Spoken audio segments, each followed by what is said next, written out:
kabalo ba ka nga naay jellyfish nga dili gyud mamatay?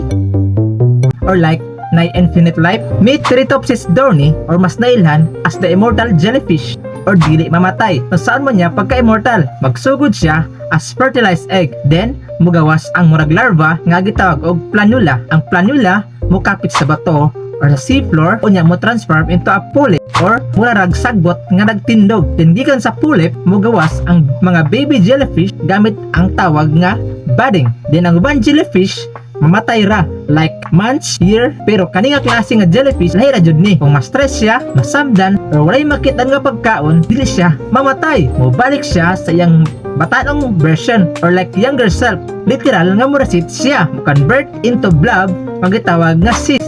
Then balik na pud siya sa polyp, then magbading na pud siya as baby jellyfish. Balik-balik lang ang iyang life cycle like dili siya matigulang. Murag na siya permanent reset button. Pero of course, kung kaunon siya sa predator or mataktan og sakit, game over lang gihapon. Nature ba oy? Ingon pa sila. Survival of the smartest. Kani nga jellyfish, reset lang ng reset or naka immortal mode on.